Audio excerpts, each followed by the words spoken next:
मध्य प्रदेश के मुख्यमंत्री शिवराज सिंह चौहान नर्मदा सेवा यात्रा का ढोंग कर जनता की आंखों में धूल झोंक रहे हैं। यह आरोप कांग्रेस विधायक जीतू पटवारी ने लगाया है। गुरुवार को कांग्रेस विधायक ने अपने निवास में प्रेस कॉन्फ्रेंस कर मीडिया को जानकारी दी। इस दौरान युवक कांग्रेस के प्रदेश अध्यक्ष कुणाल चौधरी भी मौजूद थे।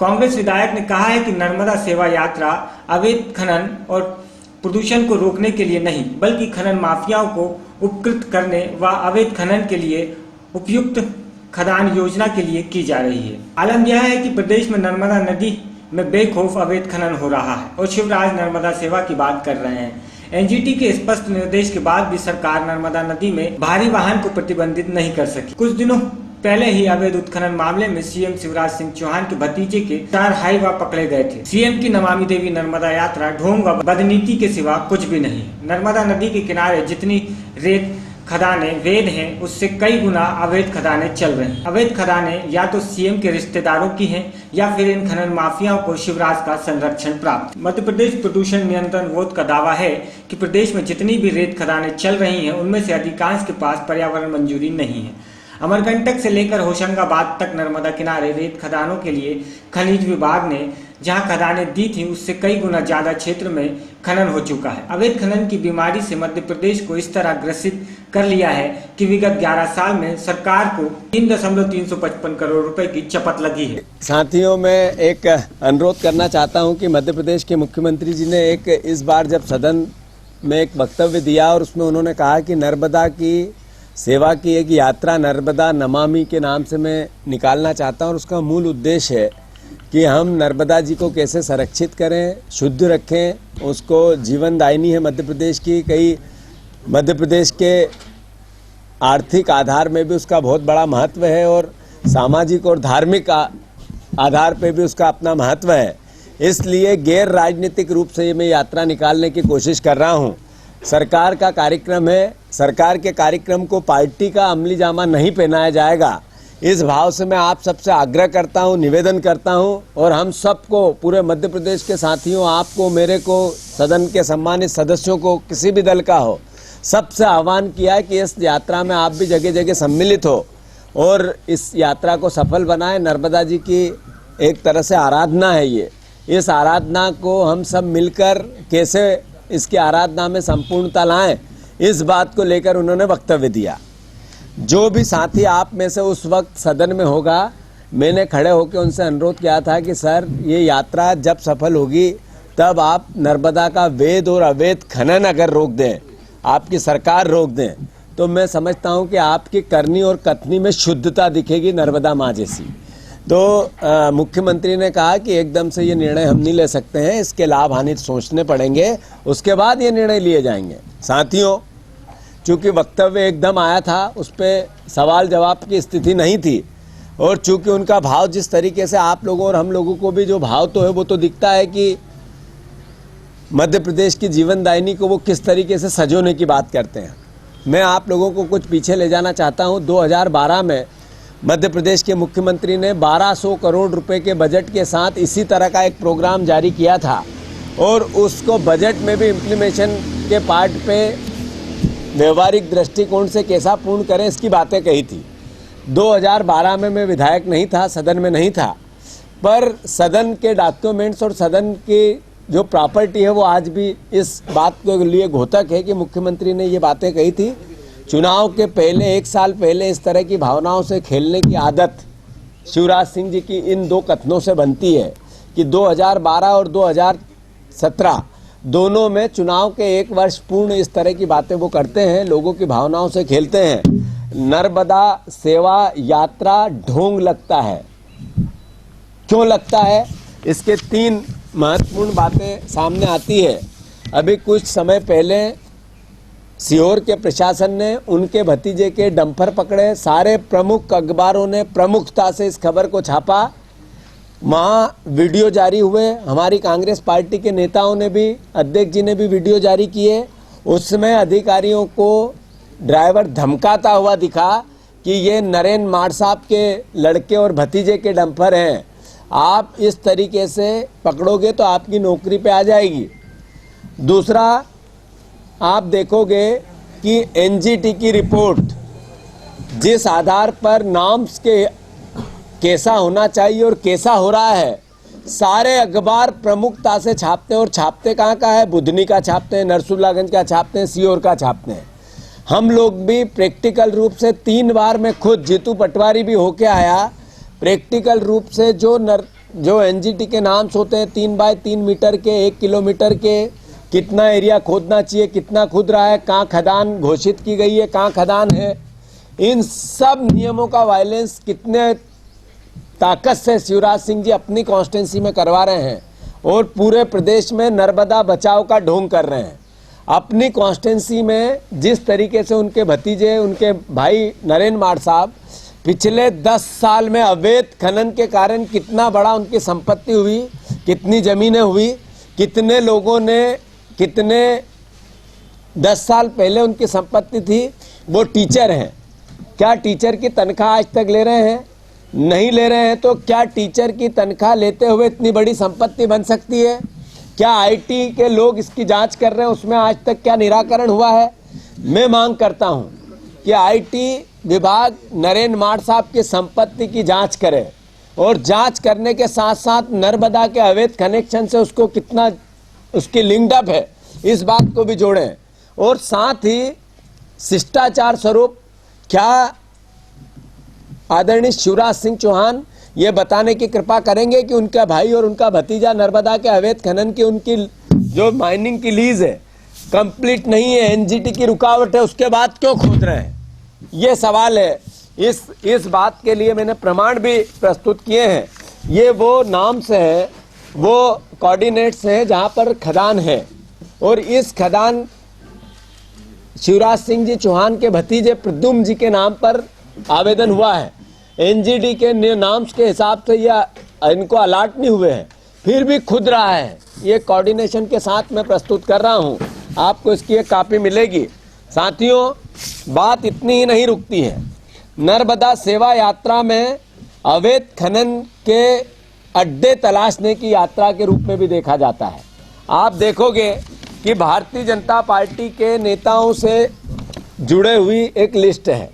ये किस नेता के किस जगह किस जिले में उनके नर्मदा के आसपास ठेके उन्होंने आवेदन किए या आवेदन मिले या आवेदन के बाद उनको अलॉटमेंट हुआ, ये लिस्ट है। इसमें अगर मुख्यमंत्री जी की करनी और कथनी में शुद्धता होती तो सबसे पहले वो ये बताते कि मानवेंद्र सिंह भाजपा का सक्रिय कार्यकर्ता है, अनूपपुर में इसकी खदान है। गजेंद्र सिंह पूर्व जिला अध्यक्ष है, उसकी खदान है भारतीय जनता पार्टी का। वीरेंद्र केशरवानी भाजपा का नेता, उसकी खदान है। लाला शुक्ला भाजपा का नेता, उसकी खदान है। राजकुमार साहू, उसकी खदान है। मां रेवा कंस्ट्रक्शन, नरसिंहपुर विधायक जालम सिंह पटेल पूरी यात्रा में नरसिंहपुर में उनके साथ घूमे, उनकी खदानें हैं, उनके अवैध डंपर हैं। एक जिले में नहीं, 3 जिले में, नरसिंहपुर, होशंगाबाद, जबलपुर।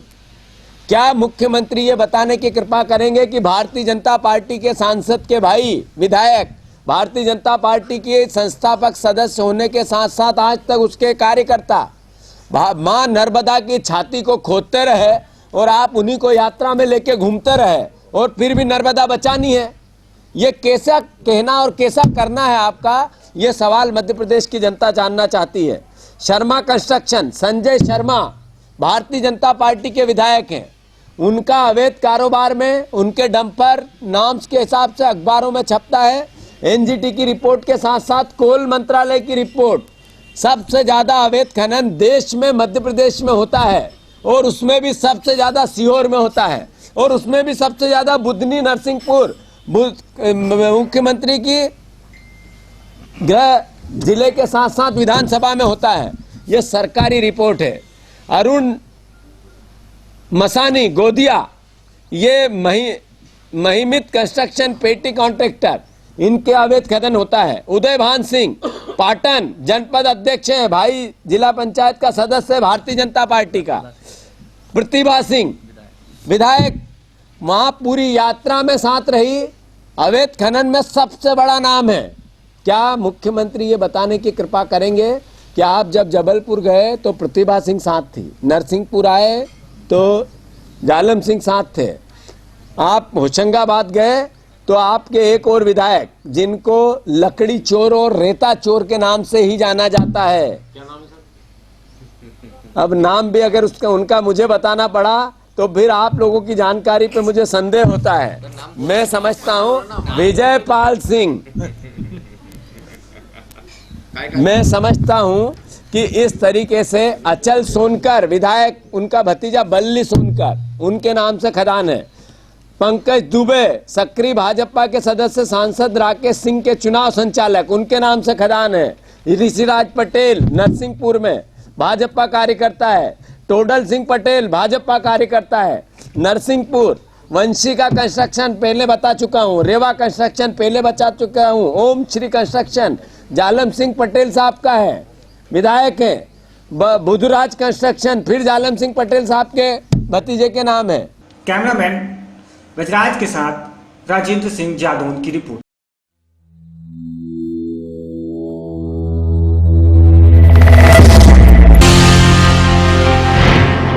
मध्य प्रदेश में एटीएस ने 11 संदिग्धों को हिरासत में लिया है। इन पर भारत की गोपनीय जानकारी पाकिस्तान की खुफिया एजेंसी आईएसआई को भेजने का आरोप है। एटीएस के अनुसार जितेंद्र ठाकुर और कुश पंडित नाम के 2 व्यक्ति कॉल सेंटर का संचालन करते थे। दोनों मिलकर नौकरियों और लॉटरी की आड़ में सूचनाओं का लेन देन करते थे। मध्य प्रदेश एटीएस चीफ संजीव समी ने पीएचक्यू में आयोजित पत्रकारों से चर्चा में बताया कि पकड़े गए आईएसआई एजेंटों में ग्वालियर के 5, भोपाल के 3, जबलपुर के 2 और सतना का 1 व्यक्ति शामिल है। ISI agent parallel telecom agency चलाकर देश की महत्वपूर्ण जानकारी अन्य देशों को लीक कर रहे थे।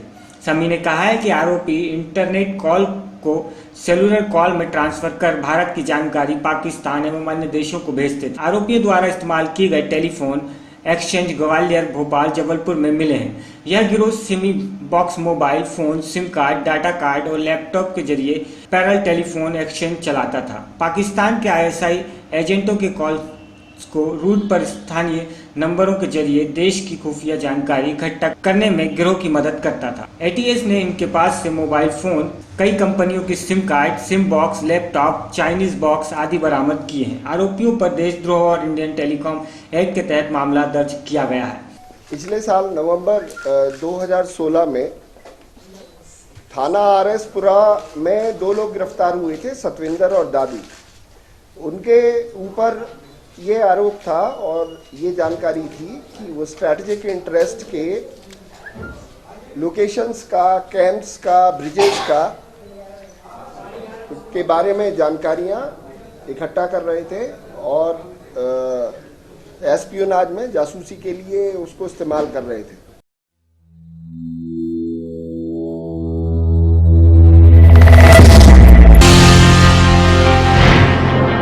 संतनगर के आसपास की कॉलोनियों में रहने वाले लोगों को इस गर्मी में भरपूर पानी मिल सकेगा। नगर निगम पानी की बढ़ती मांग को पूरा करने के लिए नया फिल्ट्रेशन प्लांट बना रहा है। इसका काम अंतिम चरण में है। अगले माह के अंत तक इसका लोकार्पण होगा। संतनगर की बढ़ती आबादी के साथ पानी की मांग भी लगातार बढ़ रही है। वर्तमान में 2 HP क्षमता फिल्टर प्लांट की है। इसे देखते हुए पिछले साल जल कार्य विभाग ने एक नए प्लांट के लिए 5 करोड़ रुपए मंजूर किए थे।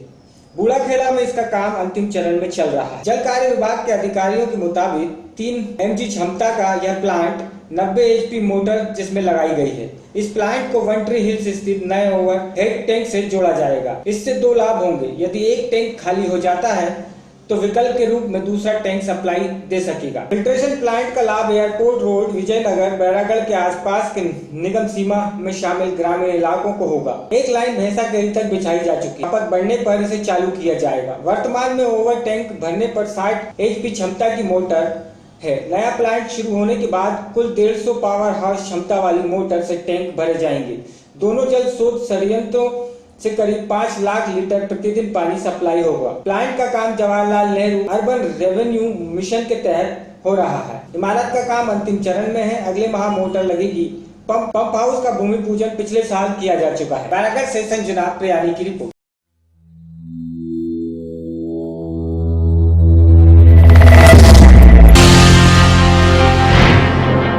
11 फरवरी को संतनगर के संत हृदयराम गर्ल्स कॉलेज के ऑडिटोरियम हॉल में पंडित दीनदयाल जन्म शताब्दी वर्ष के तहत पत्रिका का लोकार्पण व पंडित जी के विचारों पर संगोष्ठी का आयोजन किया जाएगा, जिसमें संघ प्रमुख मोहन भागवत व प्रदेश के मुख्यमंत्री शिवराज सिंह चौहान शामिल होंगे। इस कार्यक्रम को सफल बनाने आज हुजूर विधायक रामेश्वर शर्मा ने संतनगर के कार्यकर्ताओं को मार्गदर्शन दिया।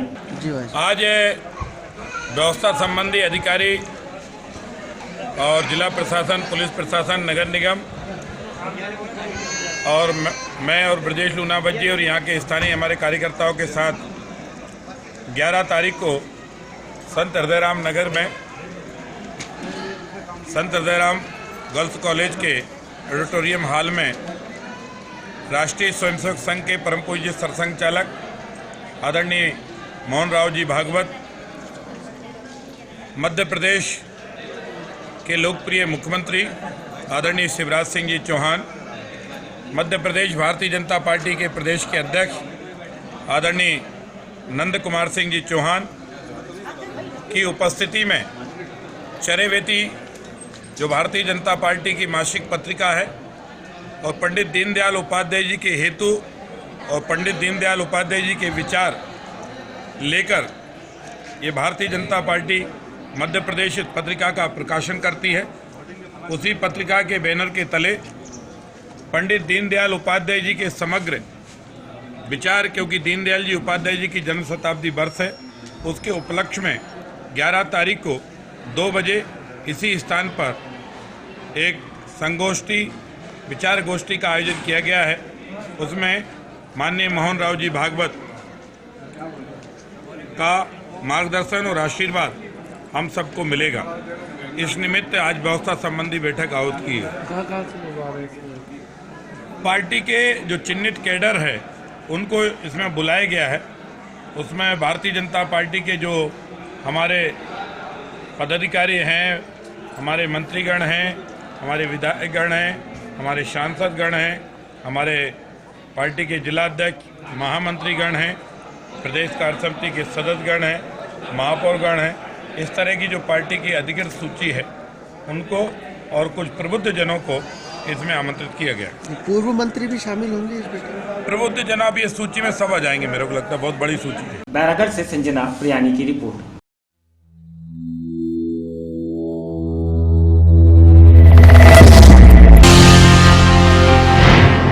संतनगर चंचल चौराहे पर बजरंग दल के कार्यकर्ताओं ने वैलेंटाइन डे के विरोध में नारेबाजी की और देश की संस्कृति को बचाने डंडा पूजन किया। कार्यकर्ताओं ने बताया कि सभी होटल मालिकों को 14 फरवरी के लिए चेतावनी दी गई है। अगर उसके बाद भी होटल संचालक 14 फरवरी का समर्थन करते पाए गए तो बजरंग दल इसका विरोध करेगा। पश्चिमी सभ्यता और वैलेंटाइन डे के विरोध में आज सभी पदाधिकारियों के द्वारा डंडों का पूजन किया गया।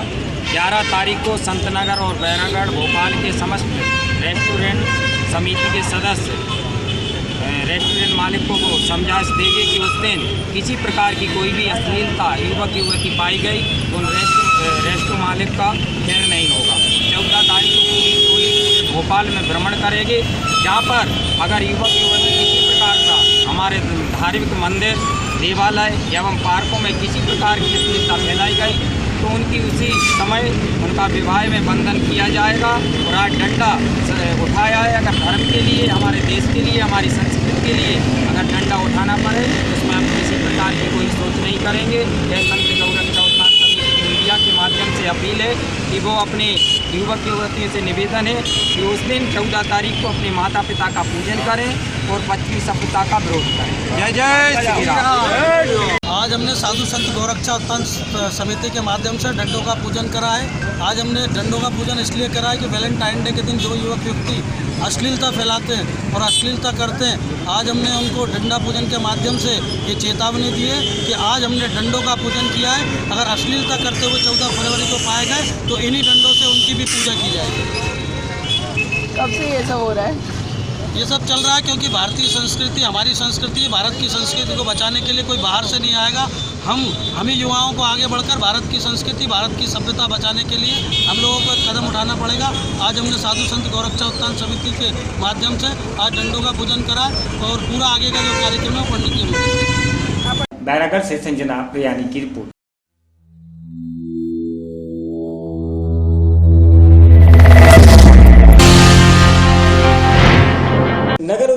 हितग्राही सम्मेलन का शुभारंभ कार्यक्रम कल धार में संपन्न हुआ, जिसमें मुख्य अतिथि के तौर पर मंत्री अनंत सिंह आर्य, विधायक धार नीना वर्मा, पूर्व राज्यसभा सांसद विक्रम वर्मा, जिला पंचायत अध्यक्ष मालती पटेल, उपाध्यक्ष कल्याण पटेल, भाजपा जिला अध्यक्ष राजवर्फा सहित अनेक गणमान्य नागरिक उपस्थित। सरकार इस साल 1320 मकानों के आवंटन करेगी। छतरीपाल मायापुरी में मकान बनाए जाएंगे। सर्वे के साथ डीपीआर तैयार है।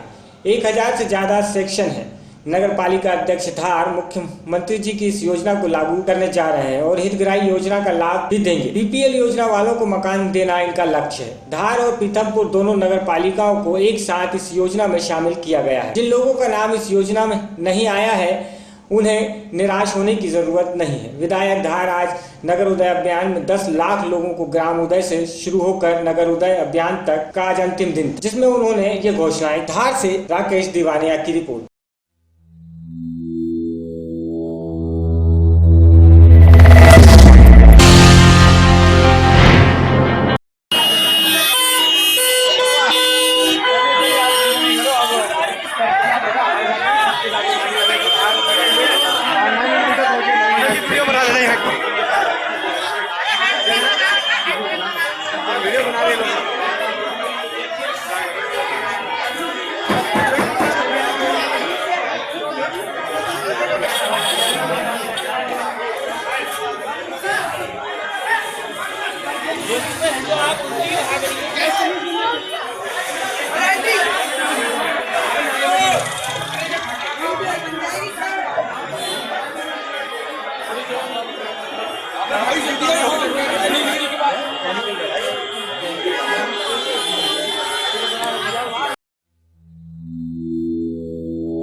यदि बीजेपी प्रदेश की सत्ता पर काबिज हुई तो आरएसएस के एजेंडे के अनुसार दलितों का आरक्षण खत्म कर देंगी।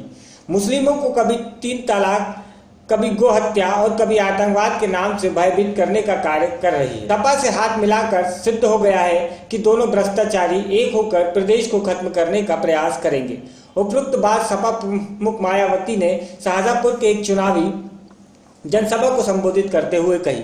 अपने संबोधन में मायावती ने बंद शब्दों में मीडिया पर निशाना साधते हुए बिकाऊ करार दिया।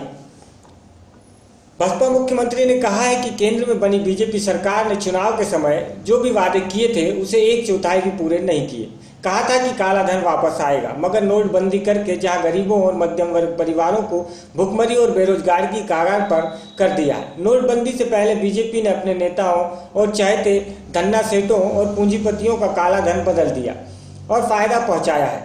उन्होंने कहा कि मोदी जी ने सिर्फ झूठे वादे और जुमलेबाजी करके देश की जनता को धोखा देकर सत्ता हासिल, उसका जवाब जनता देगी। उन्होंने समाजवादी और कांग्रेस गठबंधन पर वार करते हुए कहा कि अपनी गलत नीतियों के कारण अपनी जमीन खो चुकी है। इस कारण उसने उस सरकार से हाथ मिलाया जो जनता के अरबों रुपए को अपनी पार्टी प्रचार और अपने निजी खर्चों पर बर्बाद कर चुकी। अब तक एक भ्रष्टाचारी ने प्रदेश को बर्बाद किया, अब 2 भ्रष्टाचारी मिलकर प्रदेश को खत्म कर देने की तैयारी कर रहे हैं। मीडिया पर निशाना साधते हुए बंद शब्दों में बिकाऊ कह डाला। बसपा सुप्रीमो ने कहा है कि यदि उनकी सरकार बनती है तो इससे पहले सभी भ्रष्टाचारी नेताओं और उनका साथ देने वाले अधिकारियों को जेल भेजा जाएगा। अपने एजेंडे को गिनाते हुए कहा कि जिन पुलिसकर्मियों को बॉर्डर लागू किया गया है, बॉर्डर खत्म करके उनके घरों के समीप तैनाती दी जाएगी। इसके अतिरिक्त अधूरे पड़े विकास कार्यों को पूरा किया जाएगा। आज के संबोधन में मायावती ने शाहजहांपुर के किसी भी प्रत्याशी का नाम लिए बगैर बसपा को वोट डालने की अपील की है। इसके साथ साथ भाई दूसरी तरफ सपा नेता श्री मुलायम सिंह यादव ने भी अपने पुत्र मोह की वजह से जिस प्रकार से कदम कदम पर अपने भाई शिवपाल यादव को जनता के सामने अपमानित किया है, तो इसका अब शिवपाल यादव व उनके खेमे के लोग इस चुनाव में अंदर अंदर अखिलेश व उनके खेमे के लोगों को जरूर नुकसान पहुंचाएंगे। अब प्रदेश के खासकर अल्पसंख्यक समाज के लोगों को अपना एक तरफा वोट सपा को न देकर केवल अपनी एकमात्र हितैषी पार्टी बहुजन समाज पार्टी को ही देना है, जिसका अपना दलित बेस वोट पूरी तरह से एकजुट है। और 3 महीने पहले देश में काला धन व भ्रष्टाचार पर अंकुश लगाने की आड़ में वे इसे देश हित से भी जोड़कर फिर बिना पूरी तैयारी के ही पूरे देश भर में अचानक 500 व 1000 रुपए के नोटों पर पाबंदी लगाने का ये एक ऐसा अति जन पीड़ादायक फैसला ले लिया जिसकी मार से देश के लगभग 90% गरीब, मजदूर, किसान व अन्य मेहनतकश एवं मध्यम वर्गीय लोग अभी तक भी पूरे तौर से उभर नहीं पा रहे हैं और इससे देश की अर्थव्यवस्था पर भी काफी बुरा असर पड़ा है कि बीजेपी व खासकर प्रधानमंत्री श्री नरेंद्र मोदी ने नोटबंदी के लिए गए अपने इस फैसले से पहले ही 10 महीनों के अंदर अंदर अपनी पार्टी का व अपने वरिष्ठ नेताओं का तथा अपने चहेते बड़े बड़े पूंजीपतियों व धन्ना सेठों का भी काला धन पूरे तौर से ठिकाने लगवा दिया था, जिसके बारे में बीएसपी द्वारा खुली चेतावनी देने के बावजूद भी इन्होंने इसका मीडिया में अभी तक भी खुलासा नहीं किया है। इसलिए इससे ये स्पष्ट हो जाता है कि इनका ये नोटबंदी का फैसला केवल अपने राजनीतिक स्वार्थ में, अपने लोकसभा चुनावी वायदों पर से जनता का ध्यान बांटने के लिए ही लिया गया है।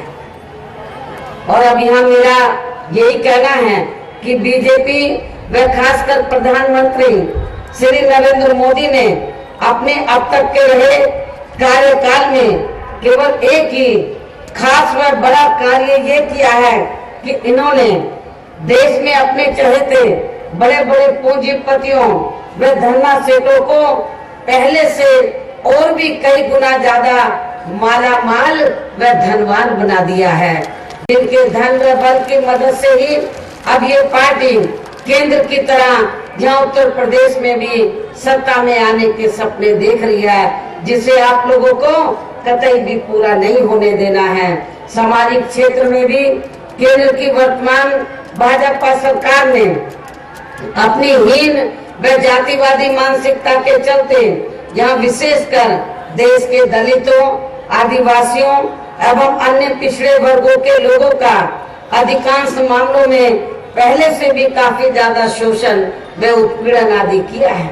और अब ये सरकार बाबा साहब डॉक्टर अम्बेडकर के अथक प्रयासों से इन वर्गों को भारतीय संविधान में मिले आरक्षण व अन्य और कानूनी अधिकारों को भी अपने आरएसएस के एजेंडे के मुताबिक चलकर ही उन्हें अंदर अंदर निष्प्रभावी बनाने में व खत्म करने के भी पूरी कोशिश में लगी हुई है। शाहजहांपुर से मोहसिन खान की रिपोर्ट।